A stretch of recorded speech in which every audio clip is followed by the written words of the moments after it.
पर मां तव्हां खां सभ खां पहिरियों इन हवाले सां इहा ॻाल्हि पुछण थो चाहियां त फ़सलनि खे बीमारियूं छो थियूं लॻनि, उन जा सबब कहिड़ा आहिनि? जी साईं।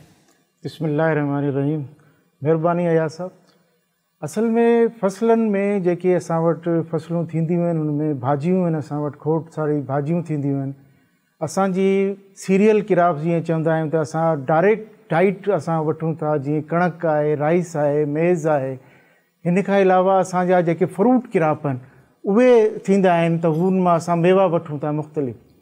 हाणे असांखे अॼु जे असां इन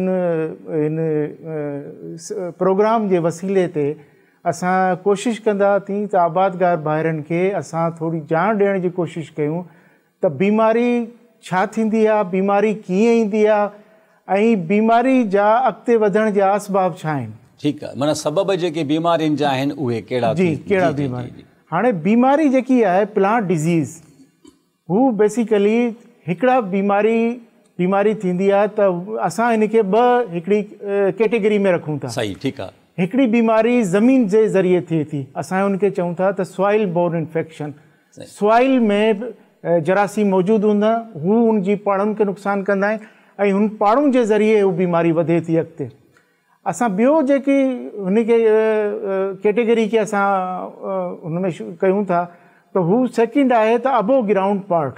हाणे ज़मीन खां मथियां जेके रूट खां अलावा स्टेम वारो पार्ट आहे, डंडी वारो पार्ट आहे, हुन ते डिफरेंट बीमारी अचे थी। हाणे जेकी ज़मीन वारी बीमारी आहे उनमें कुझु जरासीम अहिड़ा हूंदा आहिनि जीअं फ्यूज़ेरियम आहे, फ्यूज़ेरियम विल्टिंग करे थी, उनखे सोखाड़ो थो अचे। राइज़ोक्टोनिया आहे, मैक्रोफोमिना आहे, इहे जरासीम आहिनि, फंगस। इहे ज़मीन फंगस तव्हां था चओ त फंगस मां मुराद सेंवर आहे? जी जी, ही फफूंद जीअं असां चऊं था, फफूंद आहे हिकिड़ी फंगस आहे जेके जरासीम असां हिनखे जनरली चऊं त ही जरासीम हुननि जी पाणनि खे नुक़सानु करे थो।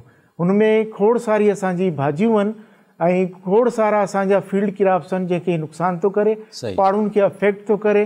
ऐं हिन जे जॾहिं हिन जी पॉपुलेशन वधी थी वञे ज़मीन में त उन पाड़ुनि खे, छो त ही पाड़ुनि जे ज़रिए सॼे सिस्टम में हेठि खां मथे थी वञे त हुन में आहिस्ता आहिस्ता विल्टिंग शुरू थींदी आहे। टेक्निकली असां हुनखे चऊं त हुन विल्टिंग नतीजे में सोखाड़ो प्लांट माना सुखणु शुरू थींदो आहे ऐं आहिस्ता आहिस्ता अगरि हिन जो जेकी पॉपुलेशन आहे माना ही जेको जरासीम आहे वधी थो वञे त प्लांट जेको आहे ॿूटो जेको आहे हू जल्दी सुकी वेंदो ऐं हू माना हू ख़तमु थी वेंदो ऐं हू नुक़सानकार आहे।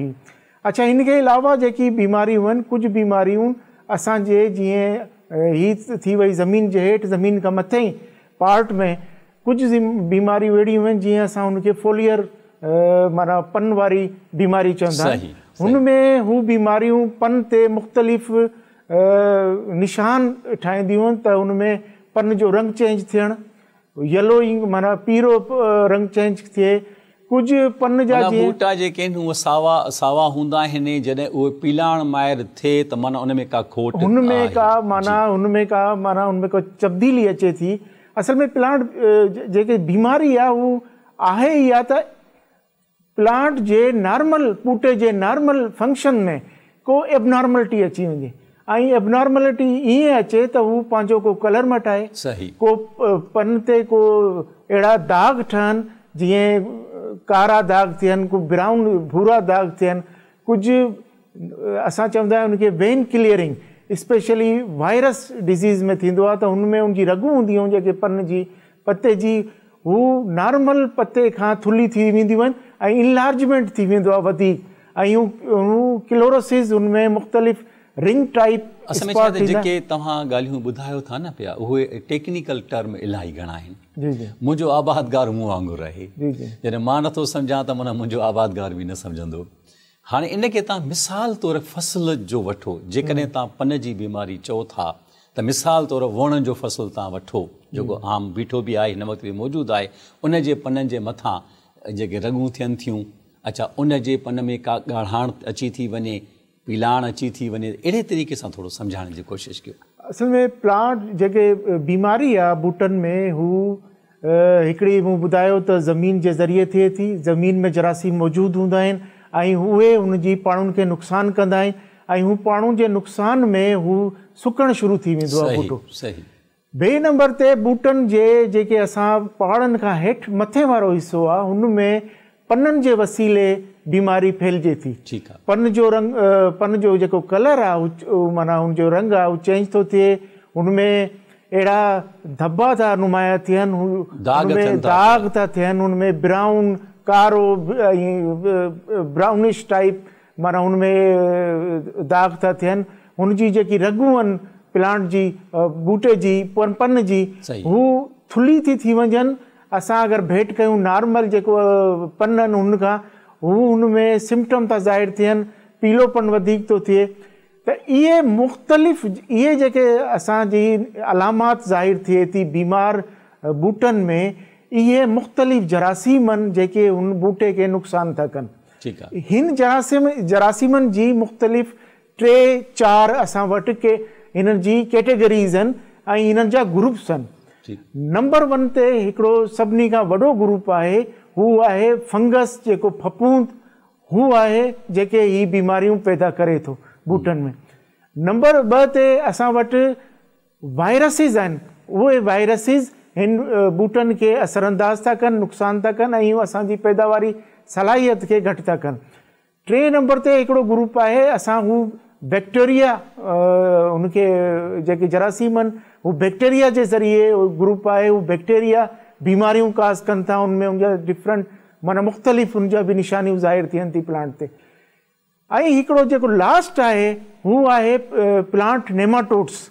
नेमाटोड्स हिकिड़ो ईल वर्म आहे ऐं हू ज़मीन जे अंदरि हूंदो आहे, मुख़्तलिफ़ बूटनि खे हू अंदरि पंहिंजी रूट्स में हू उनजी गंढूं ठाहींदो आहे ऐं प्लस जेको आहे हू रूटनि खे नुक़सानु कंदो आहे। ऐं जॾहिं हू बूटनि जी रूट्स खे इंजरी कंदो आहे त प्लांट जेको असांजो मथे वारो पार्ट आहे हू मुख़्तलिफ़ हुनजा निशानात हुनमें नुमाया थींदा आहिनि। हुनमें निशानात सभिनी खां वधीक इहो आहे त हुनजो कलर चेंज थी वेंदो आहे, पिलाड़ वधीक थी अचे हुनमें ऐं हुनजो जेको कद आहे हू नंढो थो रहिजी वञे। असां अगरि भेट कयूं त हिकिड़े नॉर्मल बूटे खां त नॉर्मल बूटे जी निस्बत जंहिंमें बीमारी आहे हुनजो कट जेको आहे हुनजे निस्बत थोरो नंढो थो, हुनखे असां स्टंट ग्रोथ चवंदा आहियूं, जो कॾु नंढो हूंदो आहे। अच्छा, इहे बीमारियूं हाणे असां अगरि हिननि खे ॾिसूं त असां वटि जीअं फील्ड में अगरि भाॼियुनि खे खणूं त टमाटो हिकिड़ो असां वटि हिकिड़ो माना मुख़्तलिफ़ एरिया में सिंध में टमाटर लॻे थो ऐं टमाटर माना असांजे 2-3 सीज़न में असां वटि भाॼी जी सूरत में फ्रूट जी सूरत में अवेलेबल आहे।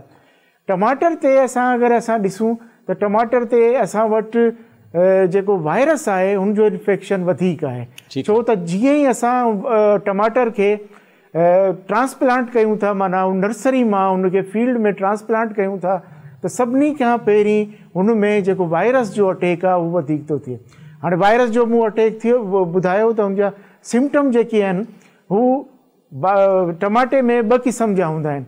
हिकिड़ो सिम्पटम हूंदो आहे त हुनजा जेके पन आहिनि हू टर्न थी वेंदा आहिनि, हुनखे असां चवंदा आहियूं curling, tomato leaf curl virus.